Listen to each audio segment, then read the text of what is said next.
கர்த்தர் நல்லவர், கர்த்தர் நல்லவர், அவர் கிருபை என்றும் உள்ளது. கர்த்தருக்கு ஸ்தோத்திரம். பக்கத்தில் இருக்கிறவங்க பார்த்து சொல்லுங்க, நீங்க ஆசீர்வாதமா இருப்பீங்க. உங்க பக்கத்துல 2 பேர் இருந்தாங்கன்னா 2 பேரையுமே பார்த்து சொல்லுங்க, நீங்க ஆசீர்வாதமா இருப்பீங்க, நீங்க சுகமா இருப்பீங்க, நீங்க ஆரோக்கியமா இருப்பீங்க, தேவனுடைய நீதியா இருப்பீங்க, வாளாக மாட்டீங்க, தலையா இருப்பீங்க, கீழே போக மாட்டீங்க, உயர்த்தப்படுவீங்க, செழிப்பா இருப்பீங்க, மற்றவங்க பொறாமப்படுற மாதிரி இருப்பீங்க. ஆமீன். அல்லேலூயா. கர்த்தருடைய நாமத்துக்கு மகிமை உண்டாவதாக. நாம் தேவனுடைய வார்த்தைக்குள்ளே கடந்து செல்லாம்.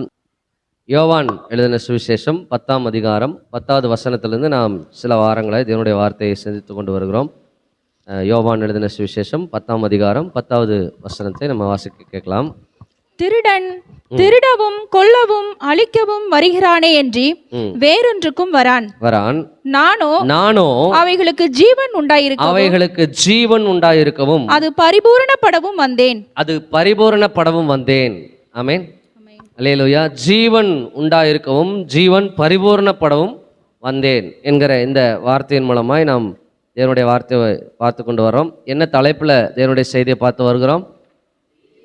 தெய்வீக பூரணம், டிவைன் ஃபுல்னஸ், தெய்வீக பூரணம் என்கிற தலைப்பில் தேவனுடைய வார்த்தையை நாம் பார்த்து வருகிறோம். இந்த நாளிலும் கர்த்தர் நம்மோடு கூட பேசும்படியாக கண்களை மூடி, கர்த்தாவே நாங்கள் மனுஷனுடைய வார்த்தையை கேட்க வரல, உங்கள் வார்த்தையை நாங்கள் கேட்க வந்திருக்கிறோம். உம்முடைய வார்த்தை ஆவியும் ஜீவனுமானது. எங்களுடைய ஆவியிலே தகப்பனே, எங்களுடைய ஆத்மாவிலே, எங்களுடைய சரீரத்திலே பரிபூர்ணமான நன்மைகளை உண்டாக்கக்கூடியது. மனுஷனுடைய வார்த்தையை வாரமெல்லாம் கேட்கிறோம், எங்களுக்கு பிரயோஜனம் இல்லாதவைகள். ஆனால் உம்முடைய வார்த்தையோ எங்களுக்குள்ளே தகப்பனே ஆவியாக ஜீவனாக வல்லமையாக வெளிப்படுகிறபடினால் நீர் எங்களை ஆளுகை செய்யும்படி விட்டு கொடுக்குறோன்னு சொல்லி எல்லாரும் நம்ம கேட்கலாம். தகப்பனே, நாங்கள் மனுஷ வார்த்தையை கேட்க வரல, உங்கள் வார்த்தையை கேட்க வந்திருக்கிறோம். நீங்கள் எங்களோடு பேசுங்க. உங்கள் வார்த்தை தான் எங்களை உருவாக்கும். உம்முடைய வார்த்தை தான் எங்களை தகப்பனே ஸ்தோத்திரம் மறுரூபப்படுத்தும். உம்முடைய வார்த்தை தான் எங்களை நிலைப்படுத்தும், சந்தோஷப்படுத்தும், மகிழ்ச்சி அடைய பண்ணும், ஸ்திரப்படுத்துகிற அந்த வார்த்தையினால் கர்த்தர் இந்த நாளில் எங்களை நிரப்பும்படி எங்களை தாழ்த்துகிறோம். இயேசு கிறிஸ்துவின் நாமத்தினாலே நாங்கள் யாவருமாய் ஒரு மனதோடு உம்முடைய பிரசன்னத்தில் அமர்ந்து இருக்கிறோம். நீர் எங்களோடு கூட இடைப்படும். நாங்கள் சேர்ந்து உம்முடைய பாதத்தில், உம்முடைய சமூகத்தில், உம்முடைய பிரசன்னத்தில் கற்றுக்கொள்ள எங்களுக்கு உதவி செய்துள்ளோம். இயேசு கிறிஸ்துவின் நாமத்தினால கேட்கிறோம், ஜீவனுள்ள நல்ல பிதாவே. ஆமென், ஆமென். அல்லேலூயா. கர்த்தருக்கு ஸ்தோத்திரம். இயேசு கிறிஸ்து தம்முடைய ஜீவனை கொடுக்க வந்தார். இயேசு கிறிஸ்து உயிர் கொடுக்க வரல, எதை கொடுக்க வந்தார்? ஜீவனை கொடுக்க வந்தார். உயிர்ன்றது வேற, ஜீவன்றது வேற அப்படிங்கிறத நம்ம முதல் வாரத்தில் நம்ம பார்த்தோம். ஜீவன் என்ன? தேவ ரகமான வாழ்க்கை, தேவனை போல வாழ்கிற ஒரு வாழ்வு. அதை ஆதாம் இழந்து போனான். இழந்து போன அந்த ஜீவனை இயேசு கிறிஸ்துவை விசுவாசிக்கிற அல்லது அந்த இரத்தத்தினால் கழுவப்பட ஒப்பு கொடுக்கிற, அவரை விசுவாசிக்கிற யாவருக்கும் அந்த ஜீவன் என்ன செய்கிறது? உண்டாயிருக்கிறது. இங்கே இருக்கிற எல்லாருக்குள்ளும் என்ன இருக்குது? அல்லேலூயா. கர்த்தருக்கு ஸ்தோத்திரம். ஜீவன் இருக்கு. வெளியில் இருக்கிறவங்களுக்கெல்லாம் உயிர் இருக்கு. நமக்கு என்ன இருக்கு? ஜீவ சுவாசம். ஜீவன் கூட்டல் சுவாசம். இப்போ ரெண்டும் இணைந்து நமக்குள்ளே உண்டாயிருக்குது. அந்த ஜீவன் எதை அடையாளப்படுத்துகிறது அப்படின்னு பார்த்தோம்? நமக்குள்ள இருக்கிற ஆவியை என்ன செய்யுது? ஆவியில தேவனுக்கும் மனிதனுக்கும் இருந்த உறவுல என்ன இருந்தது? பிளவு ஏற்பட்டிருந்தது. இன்னும் சொல்லப்போனால் நமக்கு கொடுத்த தேவனுடைய ஆவி தேவனோடு தொடர்பு கொள்ள முடியாத நிலையில், அது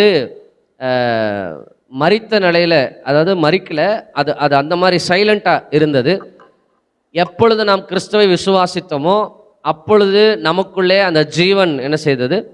வந்து நம்முடைய ஆவியை உயிர்ப்பித்திருக்கிறது. நாமெல்லாம் ஆவியில் உயிர்ப்பிக்கப்பட்டவர்கள். சொல்லுங்க, நான் ஆவியில் உயிர்ப்பிக்கப்பட்டவன். அல்லேலூயா. நம்ம ஆவியில் உயிர்ப்பிக்கப்பட்டவர்கள். அதனால் இயேசு கிறிஸ்து ஜீவன் கொடுக்க வந்தார். அந்த கொடுத்த ஜீவன் நமக்குள்ள என்ன செய்யணுமா? பரிபூர்ணம் அடையணும். நான் கேட்குறேன், தேவன் கொடுத்த ஜீவன் பரிபூர்ணமானதா குறைவானதா? அப்புறம் பரிபூர்ணப்படணும்னா எப்படி?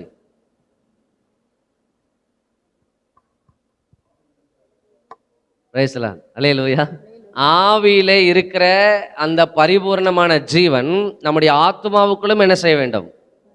வர வேண்டும். இந்த ஆத்மாவுக்குள்ள தினந்தோறும் அது நமக்குள்ள என்ன செய்யணும்? நம்ம ஆவியில பரிபூர்ணமா இருக்கிறோம். விசுவாசிக்கிறோம். ஆமீன் சொல்லுங்க. அல்லேலூயா. ஆமீன். நம்ம ரட்சிக்கப்பட்டு விட்டோம் அப்படிங்கிறது நம்முடைய ஆவியில. அல்லேலூயா. நீதிமானா இருக்கிறோம் அப்படிங்கிறது நம்முடைய ஆவியில. பரிசுத்தவான்கள் என்று சொல்வது நம்முடைய ஆவியில.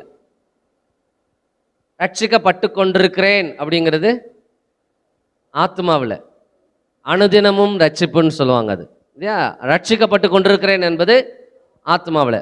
பரிசுத்தமாய் கொண்டிருக்கிறேன் என்பது ஆத்மாவில். நீதியாய் கொண்டிருக்கிறேன் என்பது ஆத்மாவில். ரட்சிக்கப்படுவேன் அப்படிங்கிறது சரீரத்தில். இயேசு கிறிஸ்து வரும்போது இந்த சரீரம் என்ன செய்யும்? மறுரூபம் அடைந்து செல்லும். ரட்சிக்கப்படுவேன் என்பது சரீரத்தில். நீதிமானாக்கப்படுவேன் என்பது அல்லேலூயா சரீரம். அது முடிவு வரையும் அந்த நிலைநிற்பவனே என்ன செய்வான்? ரட்சிக்கப்படுவான். அப்போ அந்த ரட்சிக்கப்படுவது என்பது சரீரத்தில் என்ன செய்யுது? இருக்கிற ஒரு விஷயம். ஆமீன். அப்போ நீங்கள் ரட்சிக்கப்பட்டவங்களா, ரட்சிக்கப்பட்டு இருக்கிறவங்களா, இல்லை ரட்சிக்கப்பட போகிறவங்களா?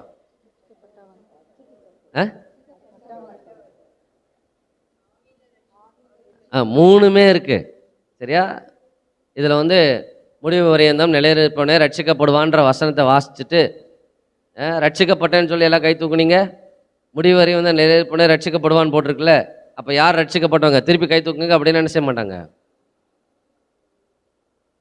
மூன்றுமே உண்மை. நம்ம ஆவியிலே ரட்சிக்கப்பட்டிருக்கிறோம், பூரணமாக்கப்பட்டிருக்கிறோம் என்பது உண்மை. அதே போல தினந்தோறும் அந்த பரிபூரணத்தை, அந்த தெய்வீகமான அந்த பூரணத்தை நம்முடைய ஆத்மாவுக்கு என்ன செய்யணும்?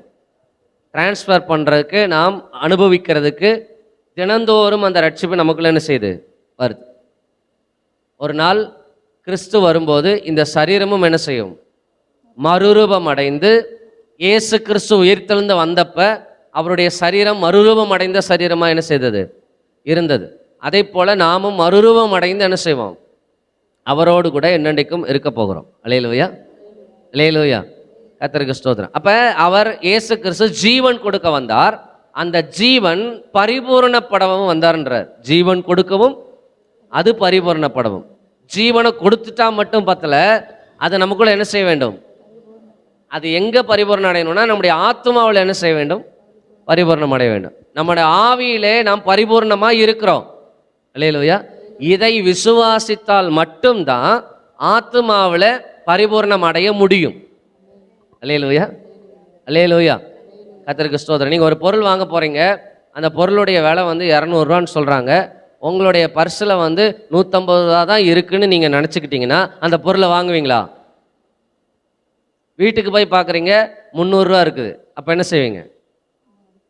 போச்சு, அந்த பொருள் திருப்பி கிடைக்குமா அந்த ரேட்டுக்கு? அப்போ நம்மக்கிட்ட இருக்கின்ற அந்த அறிவு தான் நம்ம அதை சுதந்திரிக்க செய்யும். அதை என்ன செய்யும்? புரிஞ்சுன்ற காமின்னு சொல்லுங்க. அப்போ நம்முடைய ஆவியிலே நாம் பூரணமாக இருக்கிறோம். தெய்வீக பூரணத்துக்குள்ளே நம்ம இருக்கிறோம். டிவைன் ஃபுல்னஸ்க்குள்ளே நம்ம இருக்கிறோம். ஆனால் தினந்தோறும் அந்த அந்த அந்த பூரணம் நம்முடைய ஆத்மாவுக்கு என்ன செய்ய வேண்டும்? டிரான்ஸ்ஃபர் ஆகணும். அது டிரான்ஸ்ஃபர் ஆச்சுன்னா ஆத்மா ஆவியோடு என்ன செய்து விடும்? இணைந்து விடும்.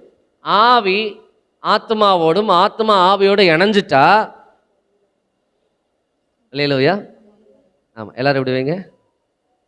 சரீரம் இப்படி இப்படி சொல்லுங்க. சரீரம், என் சரீரம் வாழை சுருட்டிட்டு ஆத்மா ஆவி பின்னாடியே வரும். ஆமென், அல்லேலூயா. இந்த சரீரத்தில் சந்திக்கிற பாவம், போராட்டம், பிரச்சனை, வேதனைகள், கடன்கள், அந்த அந்த காரியத்தோடையே போராடிக்கிட்டு இந்த சரீரத்தையே வச்சு முன்னாடி வச்சுக்கிட்டு வேதனைப்பட்டுக்கிட்டு இருக்கிற காலமெல்லாம் என்ன செஞ்சிடும்? போயிடும். ஏன்னா உங்கள் ஆத்மா ஆவியில் இருக்கிற பரிபூரணத்தை அனுபவிக்க ஆரம்பித்ததுனாலே, ஆவியும் ஆத்மாவும் சேர்ந்து விட்டால் சரீரம் வேற ஆப்ஷனே அதுக்கு கிடையாது. அது என்ன செய்து ஆக வேண்டும்? சுருட்டி கொண்டு, ஆமாம், ஆத்மாவோடு இணைந்து, அது ஆவியோடு இணைந்து தான் வர வேண்டும். அல்லேலூயா, அல்லேலூயா, கர்த்தருக்கு ஸ்தோத்திரம். இது வரைக்கும் புரிஞ்சவங்க கமெண்ட் சொல்லுங்க. அப்போ நம்ம கிறிஸ்துவுக்குள்ள பூரணமாக இருக்கிறோம் அப்படின்னு முதல் வாரம் பார்த்தோம். அதுக்கப்புறம் நம்ம என்ன பார்த்துக்கிட்டு இருக்கோம்? இயேசு கிறிஸ்துவினால் நமக்கு இருக்கிற பூரணம். இயேசு கிறிஸ்துவுக்குள் நமக்கு இருக்கிற பூரணங்கள் என்ன, அல்லது நிறைவு என்ன, அந்த ஃபுல்னஸ் என்னென்ன அப்படிங்கிறத நம்ம பார்த்துக்கிட்டு இருக்கோம். இது வரைக்கும் எத்தனை பார்த்துருக்கோம்? 2 பார்த்துருக்கோம். ஃபர்ஸ்ட் என்ன பார்த்தோம்? கிருபையின் பூரணம், ஃபுல்னஸ் ஆஃப் கிரேஸ். கிருபைனா என்ன, கிருபையினுடைய பூரணம் என்ன, அதை நம்ம எப்படி அனுபவிக்கணும்லாம் பார்த்தோம். போன வாரத்தில் இந்த ஆசீர்வாதத்தின் பூரணம், ஃபுல்னஸ் ஆஃப் பிளஸ்ஸிங், ஆசீர்வாதத்தின் பூரணம், இதை நம்ம ஃபுல்லாக பார்த்துட்டோமா இல்லை இன்ட்ரடக்ஷன் தான் பார்த்துருக்கோமா? இன்ட்ரடக்ஷன் தான் பார்த்துருக்கோம். அல்லேலூயா. இன்னைக்கு அதை மீதியை நம்ம என்ன செய்ய போகிறோம், பார்க்க போகிறோம். கடைசியாக நம்ம வாசித்த வசனம் இது எபேசியர் 1:3. எபேசியர் 1:3. அதுக்கு முன்னாடி ஏசாயா 19:24. 19, 24, 25. கர்த்தருக்கு ஸ்தோத்திரம்.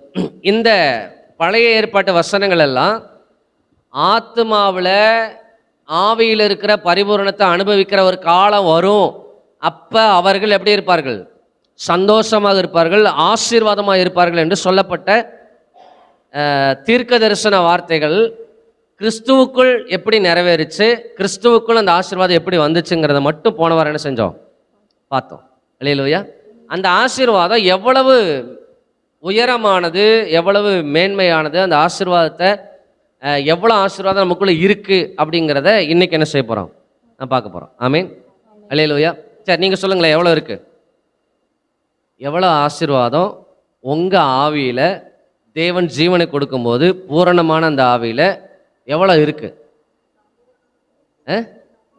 சம்பூர்ணமாக இருக்கிறது, பரிபூர்ணமாக இருக்கிறது, சம்பூர்ணமாக இருக்கிறது, நிறைவாக இருக்கிறது, ஃபுல்னஸாக இருக்குது, ஃபுல்லாக இருக்குது, நிறைஞ்சிருக்குது. அல்லேலூயா. இப்படி மொத்தமாக சொல்லிட்டு சரி ஜெபம் பண்ணலாமா அப்படின்னு முடிச்சுட்டு போனோம்னா அதை எப்படி அனுபவிக்கிறது இல்லையா? வசனத்தின் வழியாக நமக்கு இருக்கிற அந்த நிறைவை என்ன செய்ய போகிறோம், இன்னைக்கு நம்ம பார்க்க போகிறோம். முதலாவதாக 2 கொரிந்தியர், அப்போஸ்தலனாகிய பவுல் கொரிந்தியருக்கு எழுதின 2வது நிருபம் 8வது அதிகாரம். 2 கொரிந்தியர் 8ஆம் அதிகாரம், அதில் 9வது வசனத்தை நம்ம வாசிக்க கேட்கலாம். நம்முடைய கர்த்தராகிய இயேசு கிறிஸ்துவின் கிருபையை அறிந்திருக்கிறீர்களே, அவர் ஐஸ்வர்யம் உள்ளவராய் இருந்தும் நீங்கள் அவருடைய தரித்திரத்தினாலே ஐஸ்வர்யவான்களாகும்படிக்கு உங்கள் நிமித்தம் தரித்திரரானாரே. அல்லேலூயா. அல்லேலூயா. கர்த்தருக்கு ஸ்தோத்திரம். பார்ப்போம். இதில் சொல்லப்படுது, அவர் ஐஸ்வர்யம் உள்ளவராக இருந்தும். யார் ஐஸ்வர்யம் உள்ளவராக இருந்தார்? முதல்ல இதில் ஒரு கிளாரிஃபை நமக்கு பண்ணணும். இயேசு கிறிஸ்து ஐஸ்வர்யம் உள்ளவராக வாழ்ந்தாரா இல்லை ஏழ்மையாக வாழ்ந்தாரா?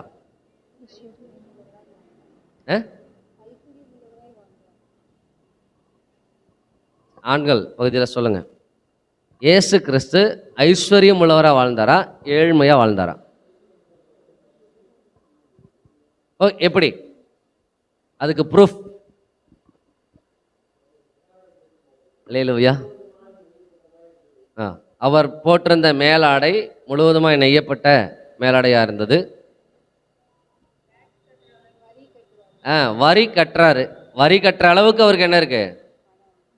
பொருளாதாரம், வருமானம் இருக்கு. Okay, super. 12 சீசர்களுக்கு 3 வேளைக்கு சாப்பாடு கொடுத்து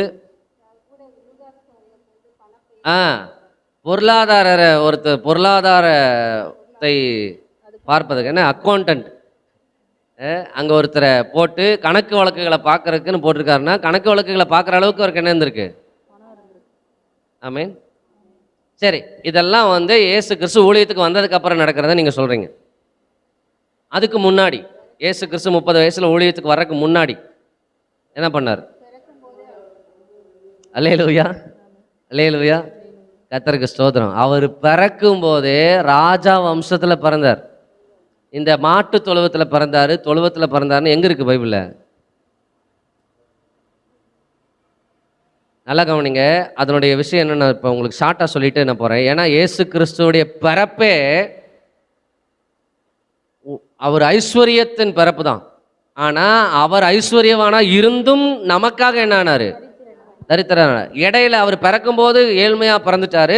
வளரும்போது கொஞ்சம் கொஞ்சமாக கஷ்டப்பட்டு சம்பாரித்து, அவங்க அப்பா இல்லாதனால இவர் தொழிலெலாம் செஞ்சு கஷ்டப்பட்டு குடும்பத்தையும் கவனித்து இவரும் கஷ்டப்பட்டு சம்பாரித்து அதெல்லாம் சம்பாரிச்சார். அதெல்லாம் உண்மைதான், கஷ்டப்பட்டதெல்லாம் உண்மைதான், அதுல எல்லாம் எந்த மாற்றமும் இல்லை. ஆனால் அப்படி சம்பாரிச்சு அப்புறம் கொஞ்சமாக ஊழியத்தில் அப்படியே பயன்படுத்தினார். அப்புறம் ஊழியத்தில் வரும்போது அவருக்கு பணம் வந்துச்சு. அப்புறம் அவர் நல்லாயிட்டார். அப்புறம் அதுக்கப்புறம் நல்ல ட்ரெஸ் எல்லாம் போட்டார் அப்படின்லாம் இல்லை. அல்லேலூயா. இயேசு கிறிஸ்து யாருடைய வம்சத்தில் பிறந்தார்?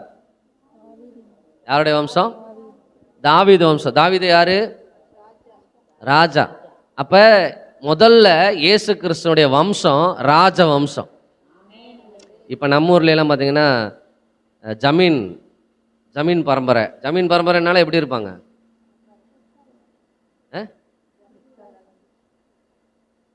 வீட்டில் ஒன்றும் இல்லைனாலும் வெளியே எப்படி இருப்பாங்க?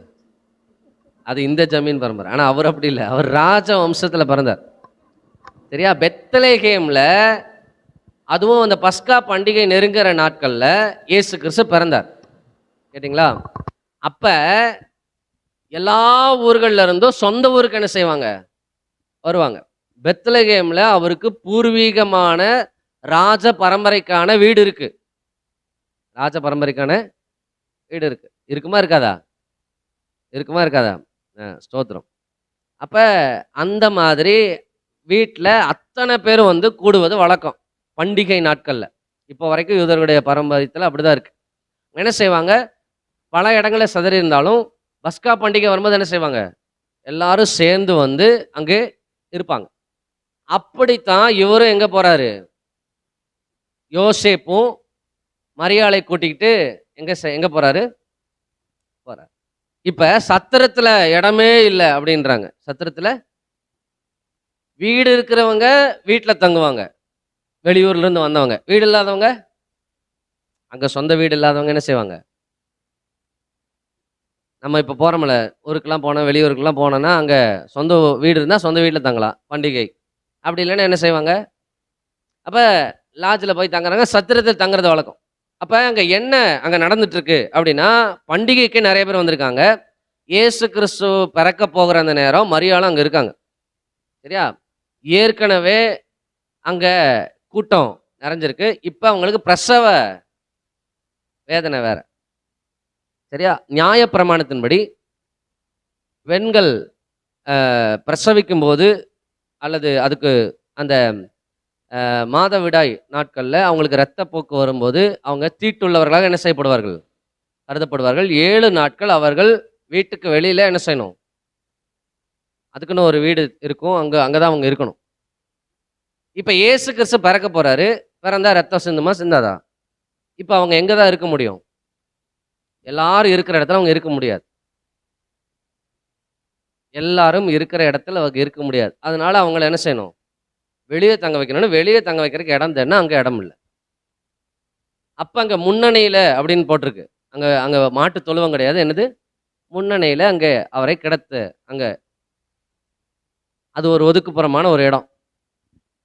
ஆட்டு மேய்ப்பர்கள் வந்து ஒதுங்கி அங்கே இருப்பதற்கான ஒரு இடம். அங்கே இருந்தார். பிறக்கும்போது அப்படி இருந்தார். இந்த ஒன்றை என்ன செய்கிறாங்கன்னா, அவர் தொழுவத்தில் பிறந்தார், ஏழ்மையாக பிறந்தார், கந்தை துணியோடு என்ன செஞ்சார்? பிறந்தார். சரி, அப்படியே எடுத்துக்கோமே. நீங்கள் பிறந்தப்ப உங்களுக்கு உங்கள் கையில் வந்து காலில் வந்து இல்லைன்னா கழுத்தில் எவ்வளோ நகை போட்டு விட்டாங்க?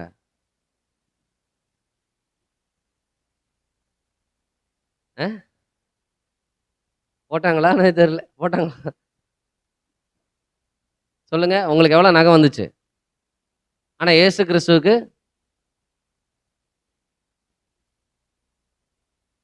அவர் பிறக்கும் போதே அவருக்கு கொடுக்கப்பட்ட வெள்ளி, பொண்ணு, வெள்ளைப்போளம் இதனுடைய மதிப்பு பல லட்சங்கள், பல கோடிகள்.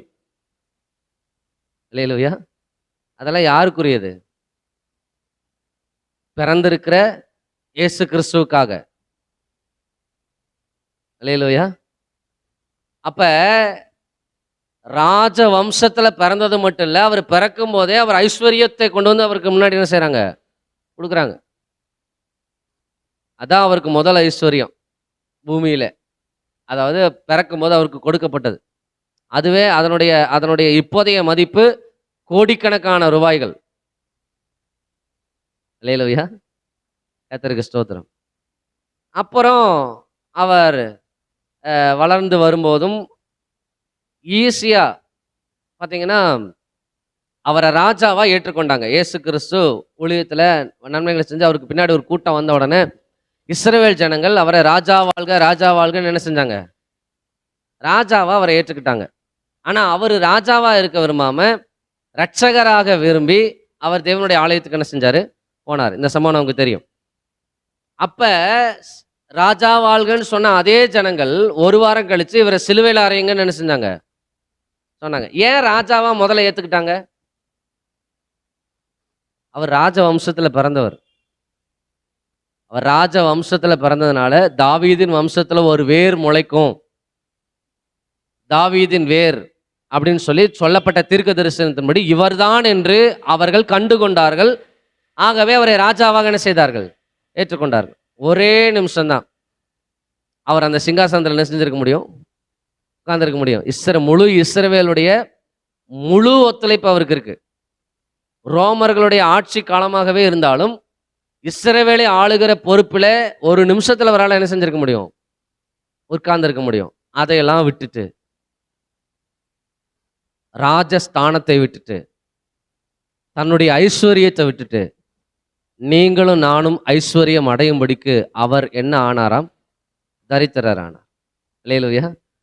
ஆமா, கர்த்தருக்கு ஸ்தோத்திரம். இயேசு கிறிஸ்து சிலுவைக்கு போறதுக்கு முந்தின நாள் நல்ல ட்ரெஸ்ஸா போட்டுட்டு போலான்னு சொல்லி நல்ல ட்ரெஸ் தேடி எடுத்து போட்டு போனாரா? அவர் எப்பவுமே போடுறது என்ன ட்ரெஸ் தான்? அந்த ட்ரெஸ்ஸை யூத மன்னிக்கணும், ரோம வீரர்களால, போர் வீரர்களால தங்களுடைய பணத்தை கொடுத்து வாங்க முடியாத அளவுக்கு விலை உயர்ந்த ட்ரெஸ். 4 பேரும் அடிச்சுக்கிறாங்க எனக்கு தான். கடைசியாக ஒரு முடிவுக்கு வர்றாங்க, சீட்டு போடுவோம், யாரோட பேருக்கு சீட்டு விழுகுதோ அவங்க என்ன செய்யலாம்? இதை எடுத்துக்கலாம்.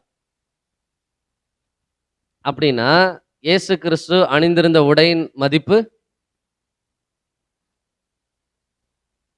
நம்முடைய தேவன் இயேசு கிறிஸ்து ராஜ வம்சத்துல பிறந்தவர் மட்டும் இல்ல, அவர் அவ்வளவு செழிப்பார். முதல்ல இதை நம்ம மனதில் பதிவு வைக்கணும். இயேசு கிறிஸ்து ஏழ்மையில வந்தாரு, தாழ்மையா வந்தாரு, அதெல்லாம் உண்மை. தாழ்மையா வந்தார், மனுஷ ரூபம் எடுத்து வந்தார்.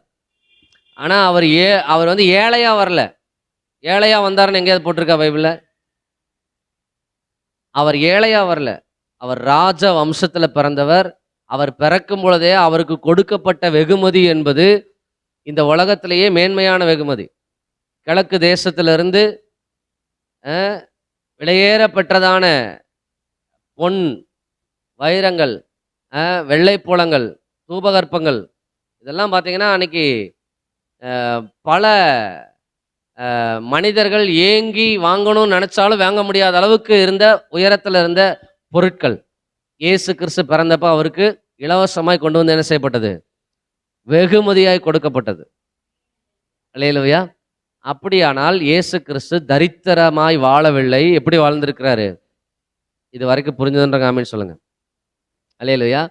அதனாலதான் இந்த வசனத்துல பவுல் எழுதுறாரு, அவர் ஐஸ்வர்யம் உள்ளவராய் இருந்தும் நீங்கள் அவருடைய தரித்திரத்தினாலே ஐஸ்வர்யவான்கள் ஆகும்படிக்கு உங்கள் நிமித்தம் தரித்திரரானார். இதை வந்து எப்படி படிக்கணும்னா, அவர் ஐஸ்வர்யம் உள்ளவராய் இருந்தும் நான் அவருடைய தரித்திரத்தினாலே ஐஸ்வர்யவான் ஆகும்படிக்கு என் நிமித்தம் அவர் என்ன ஆனார்? ஆமா, எங்க அந்த மாதிரி படிங்க பார்ப்போம். அதாவது ஐஸ்வர்யம் உள்ளவராக இருந்த, அங்கிருந்து படிங்க. அவர் ஐஸ்வர்யம் உள்ளவராக இருந்தும் நான் அவருடைய தரித்திரத்தினாலே ஐஸ்வர்யவானாகும்படிக்கு என் நிமித்தம் தரித்திரர் ஆனாரு. அல்லேலூயா, அல்லேலூயா, கர்த்தருக்கு ஸ்தோத்திரம். இப்ப இயேசு கிறிஸ்துவுடைய ஐஸ்வர்யம் எங்க இருக்கு? அவரு தரித்திரத்தை எடுத்துக்கிட்டார், நம்மளோட தரித்திரத்தை அவர் எடுத்துக்கிட்டார். இப்ப அந்த ஐஸ்வர்யம் எங்க இருக்கு? நம்ம கிட்ட இருக்கு. நம்முடைய ஆவியில அதை நம்ம என்ன செஞ்சிருக்கோம்? பெற்றிருக்கிறோம். அல்லேலூயா. நீங்கள் கடனோட வாழ வேண்டிய அவசியம் இல்லை.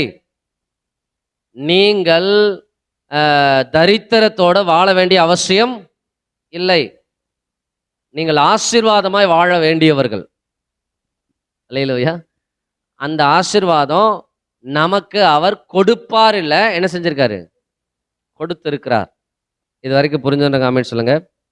ஆமா, இப்படியே 2 கொரிந்தியர் 6ஆம் அதிகாரம், முன்னாடி பக்கத்தை திருப்புங்க. 6ஆம் அதிகாரம் 10வது வசனம் வாசிங்க. பவுல் சொல்றாரு, எங்களை நீங்க வெளியில எப்படி பாக்குறீங்களோ, சரீரத்துல நீங்க எப்படி நீங்க பார்த்தாலும் பாருங்க, ஆனா நாங்க யாருன்னு நாங்க எங்களுக்கு தெரியும் அப்படின்னு சொல்றாரு. சரீரத்தின்படி நீங்க எங்களை பார்க்கும்போது இப்படி பார்க்கலாம். வாசிங்க. துக்கப்படுகிறவர்கள் எண்ணப்பட்டாலும் துக்கப்படுகிறவர்கள் என்னப்பட்டாலும், எங்களை பார்க்கறவங்க ஐயோ துக்கத்தோடு வாழ்றாங்கன்னு பார்க்குற மாதிரி இருந்தாலும் நாங்க எப்படி இருக்கிறோம்? சந்தோஷப்படுகிறவர்களாகவும், எப்பொழுதும் சந்தோஷப்படுகிறவர்களாகவும், எப்பொழுதும் சந்தோஷப்படுகிறவர்களாகவும், தரித்திரர் எண்ணப்பட்டாலும் தரித்திரர் எனப்பட்டாலும், அநேகரை ஐஸ்வர்யங்கள் ஆகுகிறவர்களாகவும், அநேகரை ஐஸ்வர்யவான்கள் ஆக்குகிறவர்களா. இப்ப கவனிங்க, நாங்க தரித்திரராக மற்றவர்களுடைய பார்வையில் இருந்தாலும், ஆனா நாங்க மற்றவர்களை என்ன செய்றோம்? ஐஸ்வர்யவான்கள் ஆக்குறோம். யார் ஐஸ்வர்யவான்கள் ஆக்க முடியும்? இன்னொருத்தரை ஐஸ்வர்யவான்கள் ஆக்குறது ஒருத்தர் இருக்கிறாருன்னா அவர் யாரா இருக்க முடியும்? ரொம்ப ஐஸ்வர்யவான்களா இருக்கும். இல்லையா? அப்ப இவர் என்ன சொல்லுவார்? நாங்க அநேகர் ஐஸ்வர்யவான்கள் ஆக்குகிறவர்கள் அப்படின்னு சொல்லும்போது, நாங்க அதை விட அதிகமான ஆசீர்வாதத்தில் என்ன செய்கிறோம்? இருக்கிறோம் அப்படின்னு சொல்றார். தரித்திரர் எண்ணப்பட்டாலும் அநேகர் ஐஸ்வர்யவான்கள் ஆக்குறவர்களாகவும், ஒன்றும் இல்லாதவர்கள் எண்ணப்பட்டாலும் ஒன்றும் இல்லாதவர்கள் எனப்பட்டாலும், சகலத்தையும் உடையவர்களாகவும் எங்களை விளங்க பண்ணுகிறோம். எங்களை நாங்கள் விளங்க பண்ணுகிறோம். அல்லேலூயா, அல்லேலூயா. கர்த்தருக்கு ஸ்தோத்திரம். எங்களுக்குள்ள இருக்கிற அந்த ஆசீர்வாதத்தை, அந்த சந்தோஷத்தை, அந்த செழிப்பை நாங்க என்ன செய்கிறோம்? அனுபவிக்கிறோம். எங்களை பார்க்குறவங்க எங்களை எப்படி வேணாலும் பார்த்து கொள்ளட்டும், ஆனால் நாங்கள் யார் என்பதை நாங்கள் அறிந்திருக்கிறோம் அப்படின்னு 6வது அதிகாரத்தில் சொல்லிட்டு 8வது அதிகாரத்துக்கு வரும்போது நீங்கள் உங்களை புரிஞ்சுக்கோங்க அப்படின்னு சொல்ல வர்றார். இல்லையா?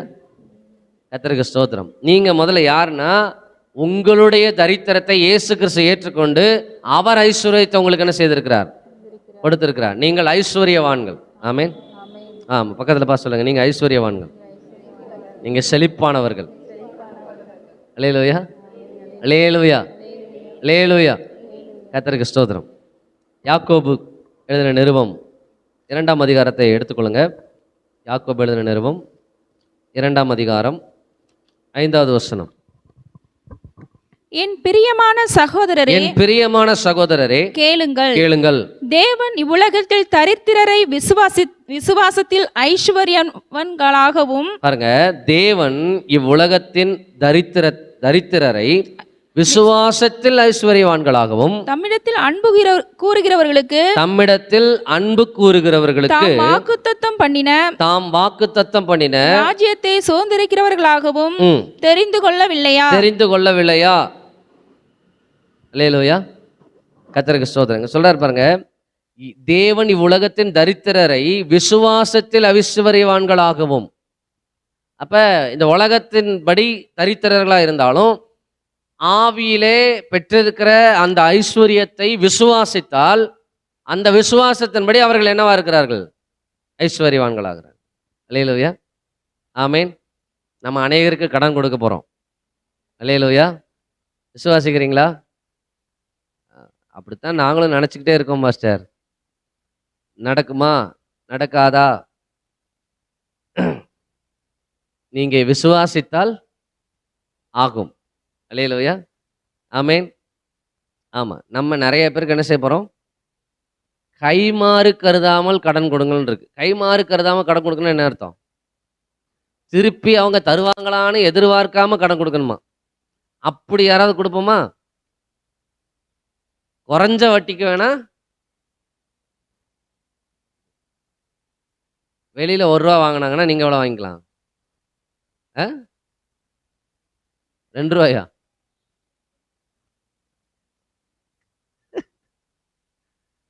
கைமாறு கருதாமல் கடன் கொடுங்கள்னு இயேசு கிறிஸ்து நமக்கு சொல்லி கொடுத்துருக்காருன்னா, கைமாறு கருதாம கடன் கொடுக்கறதுனா என்ன அர்த்தம்?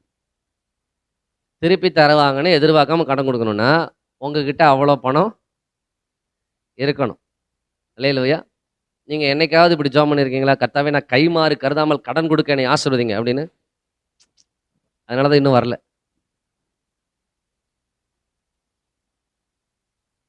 500 ரூபாய் எப்ப திருப்பி கொடுப்பாங்கன்னு நினைச்சுக்கிட்டு இருக்கோம். 500 இல்ல, ஒரு நாள் சம்பளமாச்சே. அல்லேலூயா.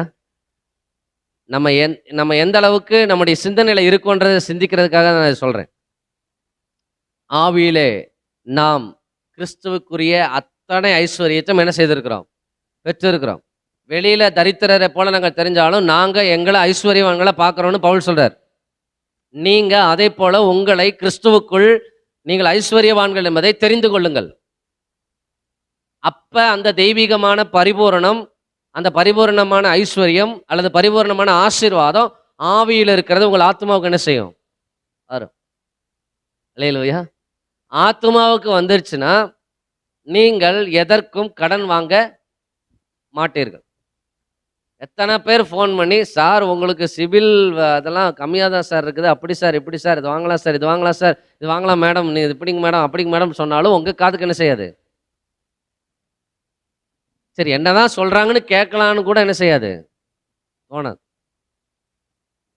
அல்லேலூயா. கர்த்தருக்கு ஸ்தோத்திரம். கொஞ்ச நேரம் பேசலாமா சார்? எனக்கு டைம் இல்லை, தயவு செய்து ஃபோனை வச்சிருங்க அப்படின்னு தான் நான் சொல்கிறேன்.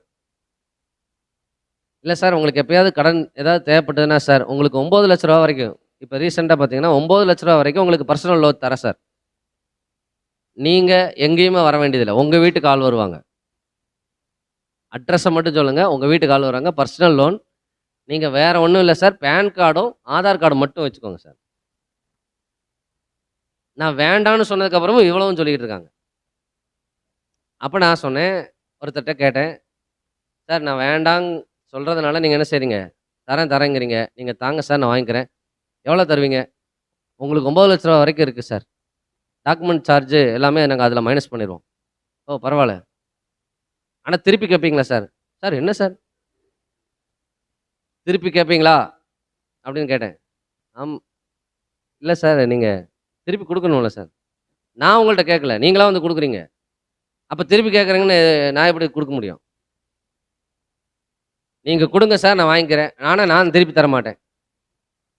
சார் சாரி சார், நீங்கள் பிஸியாக இருக்கீங்கன்னு நினைக்கிறேன், நான் வச்சுறேன்.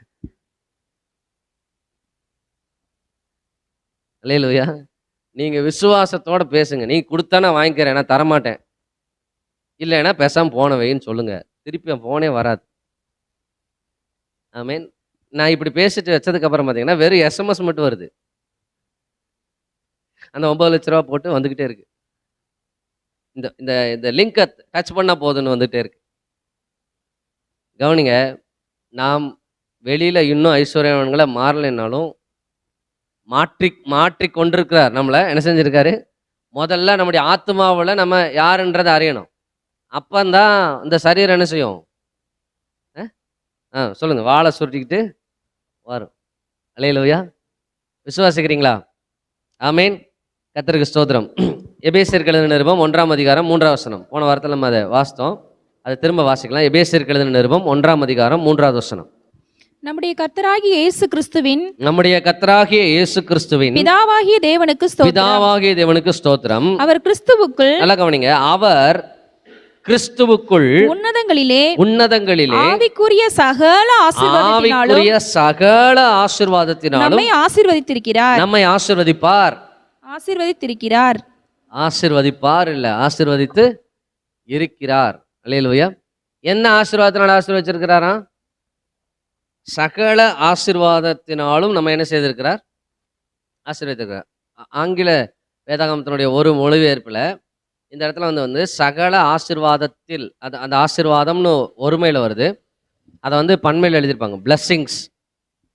அது வந்து எப்படி தான் அதில் வந்து ஒரு கமெண்ட்ரியில் அது பார்க்கும்போது ஓவர் ஃப்ளோயிங் பிளஸ்ஸிங்ஸா. என்னது ஓவர் ஃப்ளோயிங்னா? நிரம்பி வழிஞ்சு ஓடுகிற ஆசீர்வாதம். சகல ஆசீர்வாதம் அப்படிங்கிறத நம்ம எப்படி புரிஞ்சுக்கணும்? நிரம்பி வழிஞ்சு ஓடுகிற ஆசீர்வாதம். அல்லேலூயா. அல்லேலூயா. கையை விட்டு தேடினாலும் கிடைக்க மாட்டேங்குது, அந்த ஆசீர்வாதம் இல்லை. அல்லேலூயா. நிறைஞ்சு வழிந்து ஓடுகிற ஆசீர்வாதத்தை கிறிஸ்துவுக்குள், அந்த வார்த்தையை நீங்க கவனிக்கணும், கிறிஸ்துவுக்குள் உன்னதங்களிலே ஆவிக்குரிய சகல ஆசீர்வாதங்களினாலும் நம்ம என்ன செய்திருக்கிறார்? ஆசீர்வதிப்பார் இல்ல, ஆசீர்வதித்து இருக்கிறார். எங்க ஆசீர்வதிச்சிருக்கிறாரு? நம்முடைய ஆவியில. நம்முடைய ஆவியில இருக்கிற அந்த ஆசீர்வாதத்தை நம்முடைய ஆத்மாவில் தினந்தோறும் பார்க்கணும். அல்லேலூயா. மனம் திரும்பின அனுபவம் உடையவர்கள் தினந்தோறும் அதை பார்க்க வேண்டும். அல்லேலூயா. இந்த பக்கம் சரீரம், இந்த பக்கம் ஆவி, நடுவில் ஆத்மா. இந்த சரீரத்தின் பக்கமே பார்த்து போய்கொண்டிருந்த நாளில், ஆவி உயிர்ப்பிக்கப்படாத நிலையில் இருந்த நாளில் கிறிஸ்து உள்ள வந்தப்ப ஆவி என்ன செய்தது? உயிர்ப்பித்தது. அப்ப இந்த ஆத்மாவுக்கு மனம்ன்ற ஒரு பேர் இருக்கு. என்ன பேரு? மனம். இதுக்கு நேரா போய்கிட்டு இருந்த மனம் என்ன பண்ணுச்சு? ஆவி பக்கமா திரும்பிச்சு. அதுக்கு பேர் தான் என்னது? மனம் திரும்புதல். புரிஞ்சுதுன்னு ஆமென் சொல்லுங்க. இப்ப ஆவி பக்கமா திரும்பின மனம் அப்பப்ப என்னவும் செய்யுது? இந்த பக்கமும் திரும்பிக்கிட்டு இருக்கு. அதான் இங்க பிரச்சனை. ஆவி பக்கம் திரும்பின ஆத்மா ஆவியை மாத்திரம் பார்க்குமானால் அதனுடைய பூரணம் எல்லாம் இங்க என்ன செஞ்சுக்கிட்டே இருக்கும்? அப்போ அது என்னதான் செய்யும்? ஆமென். அல்லேலூயா. கர்த்தருக்கு ஸ்தோத்திரம். கிறிஸ்தவ வாழ்க்கைன்றது ரொம்ப எளிதான, ஆசீர்வாதமான, மகிழ்ச்சியான வாழ்க்கை. அதை ரொம்ப காம்ப்ளிகேட்டாக ஆக்கிட்டாங்க. நமக்கு முன்னாடி இருந்த நமக்கு சொல்லிக் கொடுத்த வார்த்தைகள், காரியங்கள் நிமித்தம் என்ன ஆயிடுச்சுன்னா ரொம்ப கடினமான ஒன்றாக மாறிடுச்சு. உபத்திரம் உண்டு. சரி, அது ஆவிக்கா, ஆத்மாவுக்கா, சரீரத்துக்கா?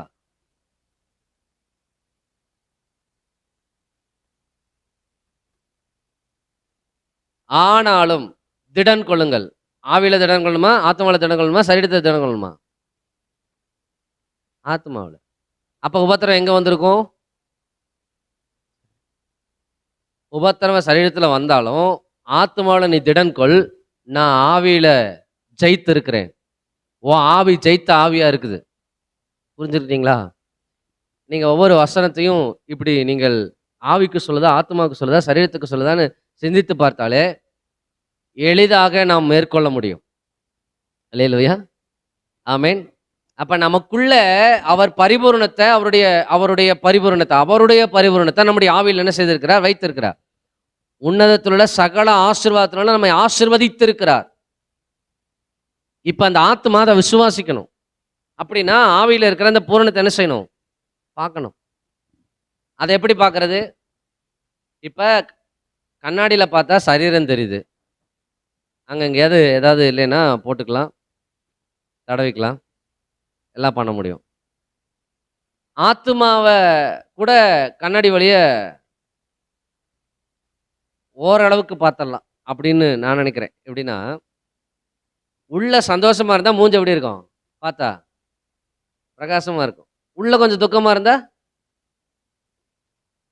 நமக்கே மூஞ்ச பார்க்கறதுக்கு என்ன செய்யாது? ஆமா, ஆமா.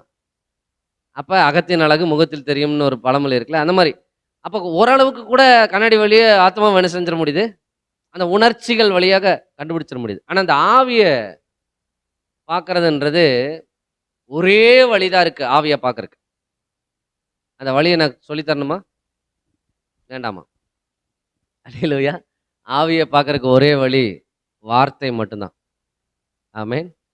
உங்க ஆவியில என்ன இருக்குன்னு நீங்க பார்க்கணும்னா இந்த வார்த்தையை பார்த்தா மட்டும்தான் தெரியும். ஆமென். அதனால தான் ஆராதனைக்கு வாங்க, பைபிள் ஸ்டடிக்கு வாங்க, ஒவ்வொரு இதுக்கும் வாங்க, வார்த்தையை கேளுங்க, திருவசன திருவிழாக்கு வாங்க. வார்த்தையை நம்ம ஏன் முக்கியத்துவப்படுத்துறோம்னா, இந்த வார்த்தையின் வழியாக மட்டும்தான் நீங்கள் உங்கள் ஆவியில் இருக்கிறதை, ஆவியினுடைய அழகை நீங்கள் பார்க்க முடியும். அல்லேலூயா. வேற எந்த வழியாகவும் நீங்க ஆவியில் இருக்கிறத என்ன செய்ய முடியாது? பார்க்க முடியாது. கர்த்தருக்கு ஸ்தோத்திரம். அல்லேலூயா. அப்ப நம்முடைய ஆவியில உன்னதத்தில் இருக்கிற ஆசீர்வாதங்களினாலே நம்மளை என்ன செய்து வைத்திருக்கிறார்? ஆசீர்வதித்து வைத்திருக்கிறார். ஆமென். கடைசியா ஒரு வசனத்தை நான் சொல்ல விரும்புகிறேன். எபேசியர் 2ஆம் அதிகாரம் எடுத்துக்கோங்க.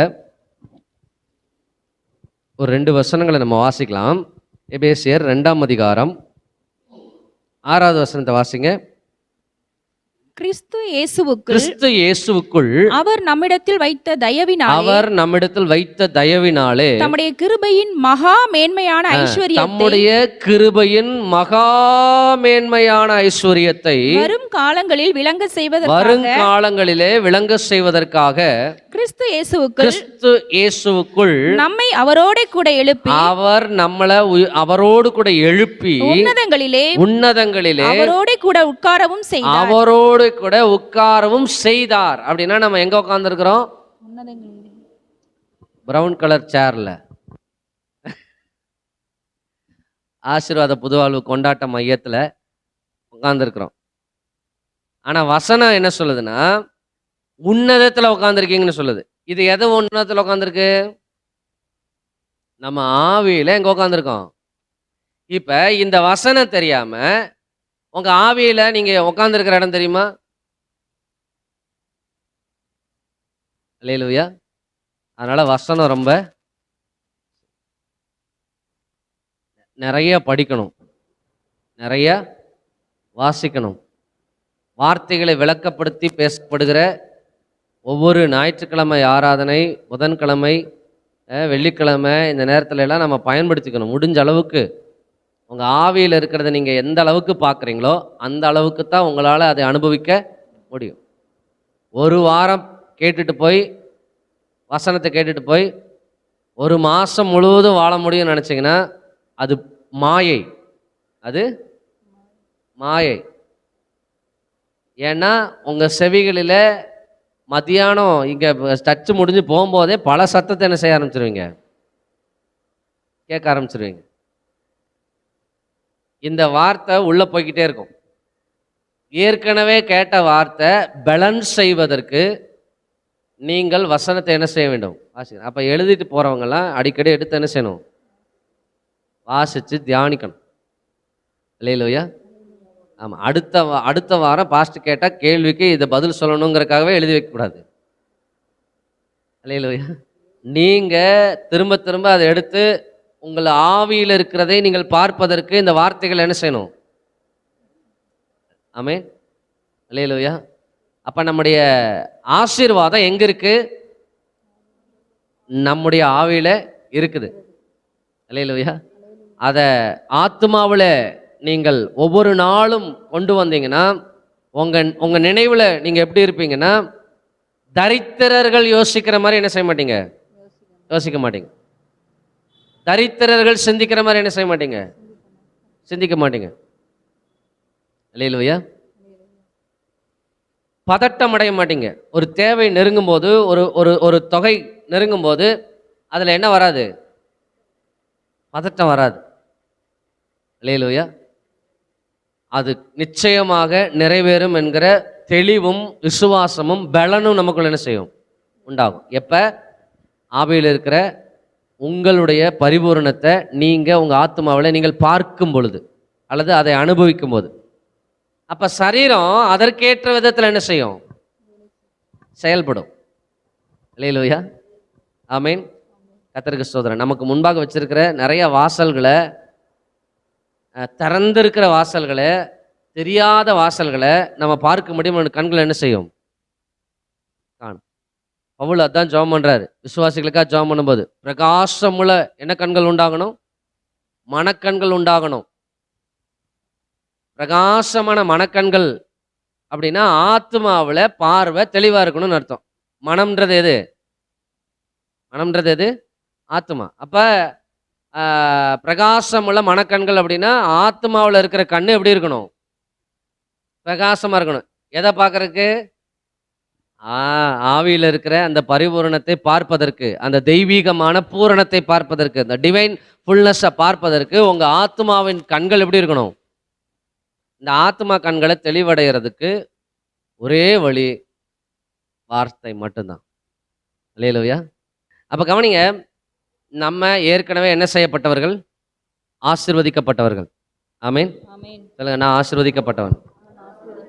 என்னுடைய ஆசீர்வாதத்தை இந்த பூமி தாங்கக்கூடாத அளவுக்கு என் ஆவியில அவர் வச்சிட்டார். ஆமென். அதை நான் பார்க்கறதுக்கு என்னுடைய மனக்கண்கள் பிரகாசம் அடைவதாக, பிரகாசம் அடைவதாக.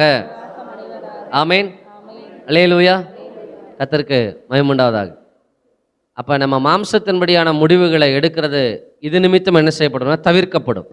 அப்படி தவிர்க்கப்படும் போது நமக்கு தேவையான ஆசீர்வாதம் நம்ம இடத்துல வந்து என்ன செய்யும்? காற்றையும் காண மாட்டீர்கள், ஆனால் வாய்க்கால் நிரம்பும்னு சொன்னார்னா அதை நிறைவேற்றி முடித்தவர் அல்லேலூயா நமக்குள்ள தான் இருக்கிறார். அல்லேலூயா. அது எப்படி வரும் அப்படின்னு கேள்விக்கே இடம் இல்லை. நான் யாருன்னா நிறைவா இருக்கிற, எனக்கு வர வேண்டியது வரும். ஆமென். அல்லேலூயா. 10ஆம் தேதியே, இன்னைக்கு என்ன தேதி? 13 போச்சா? சரி, 18ஆம் தேதியே, 18ஆம் தேதியே நீ எனக்கு கொடுக்க வேண்டிய பணத்தை என்ன செய்ய? கொடு. அல்லேலூயா. அப்படிதான் நமக்கு பைபிள் சொல்லியிருக்கு. மத்தேயு 6ஆம் அதிகாரம் வாசிங்க. அந்த வசனத்தை சொல்லி நாம ஜெபிக்க போகிறோம்.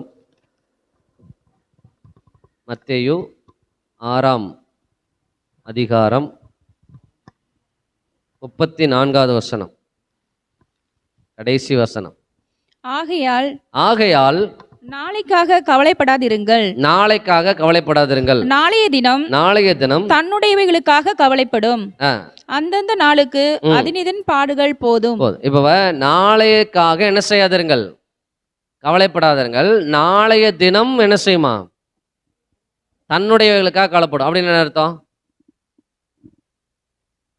நாளைக்கு தேவைக்காக இன்னைக்கு நீங்க என்ன செய்யாதீங்க? கவலைப்படாதீங்க. நாளைய தினம் அப்படின்னா 15ஆம் தேதி நாளைக்கு வச்சுக்கோங்க. 15ஆம் தேதி உங்களுக்கு ஒரு தேவை இருக்குன்னா 15ஆம் தேதி என்ன கிழமை? செவ்வாய்க்கிழமை தான் என்ன செய்யணும்? ஐயோ இவங்களுக்கு நான் இதை செய்யணுமேன்னு என்ன செய்யணும்? கவலைப்படணும். கவலைப்பட வைக்கணும் நீங்க. அல்லேலூயா. நீங்க கவலைப்படாமல் இருந்தால் அதை என்ன செய்யும்? கவலைப்படும். அப்படிதான் வசனம் சொல்லுது. நாளைய தினத்தை குறித்து நீங்க என்ன செய்யாதீங்க? கவலைப்படாதீங்க. அந்த தினம் அதனுடையவைகளுக்காக என்ன செய்யும்? கவலைப்படும். ஏன்னா நமக்கு அன்னைக்கு தான் வரப்போகிறது இல்ல, ஆவியில ஏற்கனவே என்ன செஞ்சிருச்சு? வந்துருச்சு. அல்லேலூயா. இன்னும் சரீரத்துல நம்ம அது ஒன்றும் பார்க்கல, ஆவியில அது என்ன செஞ்சிருச்சு? வந்துருச்சு. ஆவியில வந்ததை அந்த நாள் கொடுக்கறதுக்கு அது என்ன செய்ய வேண்டும்? அந்த நாள் தான் கவலைப்படணும். அல்லேலூயா. அல்லேலூயா. ஆமென். கர்த்தருக்கு ஸ்தோத்திரம். நம்ம ஒரு நாளும் குறைவுபட அவர் என்ன செய்ய மாட்டார்? விட மாட்டார். நீங்க விசுவாசிங்க. 10 நாள் கழிச்சு ஒரு டியூ கட்டணும் அப்படின்னா இப்பவே முக்காடு போட்டு என்ன செஞ்சிடாதீங்க மூளையில. என்ன பண்றது? யார்கிட்ட கேட்கறது? என்ன பண்றது? இதை செய்யலாமா அதை செய்யலாமா? தேவையே இல்லை. அந்த நாள் உங்களுக்காக கவலைப்படும்படி விட்டு விடுங்கள். அல்லேலூயா. அது எப்படி பாஸ்டர்? சம்பளமும் வந்துடுச்சு, சம்பளமும் தீர்ந்து போச்சு, டியூவும் வரப்போகுது, அது எப்படி? அதெல்லாம் எப்படிலாம் எனக்கு தெரியாது. அல்லேலூயா. வரும். ஆசீர்வதித்திருக்கிறார் அப்படின்னா அது வெளிப்பட்டே ஆகும். அதான் சொல்றாரு, அது வெளிப்படுகிற நாளுக்காக உங்களுக்குள்ள ஏற்கனவே அது கிறிஸ்துவுக்குள்ள என்ன செய்யப்பட்டிருக்குது? கொடுக்கப்பட்டிருக்குது. அது கண்டிப்பா என்ன செய்யும்? வெளிப்படும். அல்லேலூயா. அது எப்படியெல்லாம் தெரியாது, ஆனா நடக்கும். இந்த அளவிற்கு நீங்கள் உங்க ஆவியில் இருக்கிற பூரணத்தை பார்த்து ஆத்மாவில் விசுவாசித்தால் நிச்சயமா அது நடக்கிறத ஒருத்தரால் என்ன செய்ய முடியாது? தடுக்க முடியாது. ஆமென். அல்லேலூயா. நீங்கள் உங்கள் முயற்சியை உங்கள் ஆவியிலிருந்து வருகிற சத்தத்தை கேட்டு செயல்படுத்துவதற்கு விட்டு கொடுத்தால் போதும். உங்க மாம்சத்தின் முயற்சியை மேற்கொள்றதை விட்டுட்டு உங்க ஆவி சொல்றதை செய்வதற்கு உங்க ஆத்மாவை விட்டு கொடுத்தால், அல்லேலூயா. ஆமா, நிறைய பிரச்சனை சுத்தி சுத்தி உங்க மனதில் வந்துச்சுன்னா என்ன செய்யணும்?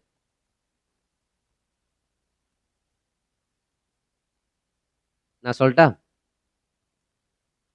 நல்லா ஒருவேளை வேலையில் இருந்தீங்கன்னா லீவ் போட்டு வீட்டை சாத்தி மொபைல் ஆஃப் பண்ணிட்டு நல்லா தூங்கிருங்க. நீங்கள் தூங்குகிற நேரம் உங்களுக்காக ஒரு சேனை என்ன செய்யும்? வேலை செய்யும். அல்லேலூயா. பல பிரச்சனை உங்களை சுத்தி சுத்தி வர்றதுனால, பாஸ்டர் எனக்கு தூக்கமே என்ன செய்ய மாட்டேங்குது, வர மாட்டேங்குது அப்படின்னு நீங்க சொல்ற ஆளா இருந்தா, நீங்க இன்னும் உங்க ஆத்துமாவை ஸ்- ஆவியின் பக்கமா முழுசா என்ன செய்யல, திருப்பல. கொஞ்சம் அங்க இருக்கு, கொஞ்சம் எங்கிட்ட இருக்கு. நீங்க இந்த பக்கமா திருப்பினீங்கன்னா, நான் சொல்றேன், உங்களால நிம்மதியா தூங்க முடியும். நான் பைபிள்ல இருந்து ஆதாரம் சொல்றேன். நாளைக்கு காலையில சிறைச்சேதம். யாருக்கு? பேதுருவுக்கு. காலையில நியாயாசனத்துக்கு முன்னாடி நிக்கணும். முதல்ல முழு இரவு ஜெபம் அப்படிங்கிறது பைபிள்ல அங்கதான் ஆரம்பிக்குது. முழு இரவு ஒப்பாரியெல்லாம் இருக்குது பழைய ஏற்பாட்டுல. நைட்டெல்லாம் அழுது ஒப்பாரி வைப்பாங்க, அது வேற. முழு இரவு ஜெபம், விசுவாசிகள் எல்லாரும் சேர்ந்து ஒரு வீட்டுக்குள்ள உட்காந்துக்கிட்டு இரவெல்லாம் ஜெபிக்கிறாங்க. பேதுரு தலை என்ன செய்ய, அதாவது நியாயஸ்தானத்துக்கு முன்னாடி போய் நிக்கணும். என்ன முடிவு வரப்போதோ, யோவான் ஸ்நானகன் செத்துருக்கிறாரு, இயேசு கிறிஸ்து செத்துருக்கிறாரு, ஸ்தேவான் செத்துருக்கிறான், அதை போல இவனையும் கொன்றுவாங்கன்ற பயத்துல விசுவாசிகள் எல்லாம் இரவுல என்ன செய்றாங்க, தூக்கம் வரல, உட்காந்து ஜெபம் பண்றாங்க. ஆனா நம்ம ஆளு பைபிள்ல வாசித்து பார்த்தா, முதலாம் காவல், இரண்டாம் காவல், மூன்றாம் காவல். இந்த மூன்றாம் காவல் அப்படிங்கிறது யாருக்குன்னா, விவிவிஐபி மாதிரி ரொம்ப அதிகப்படியான தீவிரவாதத்தில் இருக்கிறவங்கள தான் தூக்கி என்ன செய்வாங்க. ஆமா, மூன்றடுக்கு பாதுகாப்பு அப்படின்னு சொல்லுவோம்ல. மூன்றாம் காவலுக்கு உள்ள படுத்து கிடக்கிறார். தப்பிக்கிறதுக்கு வழியே கிடையாது. காலையில ராஜாவின் முன்னாடி போய் நிக்கணும். ஸ்தேவானுக்கு சொல்லப்பட்ட அதே தீர்ப்பு என்ன செய்யலாம், பேதுருக்கு வரலாம், தலை சீவப்படலாம், எல்லாருக்கும் முன்னாடி அவமானப்படுத்தப்பட்டு சிலுவையில தூக்கப்படலாம், என்ன வேணாலும் நடக்கலாம். அந்த இடத்துல நீங்க இருந்தா என்ன செய்வீங்க? அந்நிய பாஷை என்ன, ஆராதனை என்ன, கர்த்தர் எப்படியாவது ஒரு அற்புதம் செஞ்சா ஆகணும். நீர் என்ன வாக்குத்தத்தம் கொடுத்திருக்கிறீர், இந்த கல்லின் மேல் சபையை கட்டுவேன்னு சொல்லியிருக்கிறார், பாதாளத்தின் வாசல் மேற்கொள்வதில்லைன்னு சொல்லியிருக்கிறீர் அப்படின்னு பேதுரு என்ன பண்ணிட்டே இருந்திருக்கணும், குட்டி போட்ட போன மாதிரி அங்கிட்டு இங்கிட்டு நடந்துக்கிட்டே இருந்திருக்கணும். ஆனா அவர் என்ன பண்ணிட்டு இருக்காரு, தேவதூதன் வந்து தட்டி எழுப்புனா அவருக்கு நிக்கிறதுக்கு, பாருங்களேன், கொஞ்சம் யோசிச்சு பாருங்க, நிக்க முடியல தூக்கத்துல. ஏங்க இந்த அளவுக்கு ஒரு டீப் ஸ்லீப் எப்படிங்க வரும்? காலையில சிறைச்சேதம் ஆக போகுதுங்கிற நேரம் அவருக்கு அப்படியே தள்ளாடுறாரு, செருப்பை போடுங்கிறாரு. செருப்பெல்லாம் அவருக்கு 2 3 நாளா தெரிஞ்சிருக்கும் போல இருக்கு. அவர் மாட்டி, அதுக்கப்புறம் இந்த பக்கம் பார்த்தா பெல்ட் தொங்கிட்டு இருக்கு, அறையை கட்டு பண்றாரு, கட்டி வா அப்படின்னா அவர் வாட்டுக்கு போறாரு. முதலாம் காவல் திறக்குது, 2ஆம் காவல் திறக்குது, 3ஆம் காவல் திறக்குது. ரோட்டுக்கு வெளியில கொண்டு வந்து அந்த ஜெபம் பண்ணிக்கிட்டு இருக்கிற வீட்டுக்கு முன்னாடி விட்டுட்டு போயிட்டாரு. அப்ப தேவதூதன் போனதுக்கு அப்புறம் தான் அவர் கனவு காண்கிறேன்னு நினைச்சிருந்தாராம், தரிசனம் பார்க்கிறேன்னு நினைச்சுக்கிட்டு இருந்தாராம். ஆனா உண்மையாவே என்ன பண்ணிட்டாரு, அல்லேலூயா, காலையில சிறைச்சாலைக்குள்ள என்ன தெரியுமா நடந்துச்சு, பயங்கரமா பாதுகாத்துக்கிட்டு இருக்காங்க. அங்க ராஜா சொன்ன உடனே முதலாம் காவல் திறக்கப்படுது, உள்ள வந்து 2ஆம் காவலை திறக்க சொன்னாங்க, 3ஆம் காவல் திறக்கிறாங்க, உள்ள ஆளுக்கான. அல்லேலூயா. நாங்க இங்கேயே தானே இருந்தோம், இப்படியே தான் நின்றுகிட்டு இருக்கோம். கண்ணு முழிச்சிருந்த ஆளுக்கு எப்படி நடந்துச்சுன்னே தெரியல. அல்லேலூயா. கவனிங்க, பேதுருக்கு மட்டும்தான் அப்படி நடக்குமா, இல்ல பேதுருக்கு மட்டும்தான் அப்படி நடக்கணுமா? சொல்லுங்க. அதனால பிரச்சனையை கொண்டு போய் மைண்ட்ல வச்சுக்கிட்டு, இப்படி நடந்துருச்சு, அப்படி நடந்துச்சு, அப்படி ஆயிடுச்சு, இப்படி ஆயிடுச்சுன்னு யோசிச்சு உங்களை நீங்கள் வருத்தி கொள்ளாமல், அவர் உங்களுக்குள்ள கொடுத்திருக்கிற பரிபூர்ண ஆசீர்வாதங்களை சுதந்தரிப்பதற்கு உங்க ஆத்மாவை எப்பொழுதும் ஆவிக்கு நேராக, வசனத்தில் இருக்கிற அந்த பரிபூர்ணத்துக்கு நேராக நீங்கள் திருப்ப உங்களை தீர்மானித்து விட்டு கொடுப்பீர்களேயானால், உங்களை மாதிரி நிம்மதியான தூக்கம் யாருக்கும் லேலூயா லேலூயா. எழுந்திருக்கலாமா கண்களை மூடி.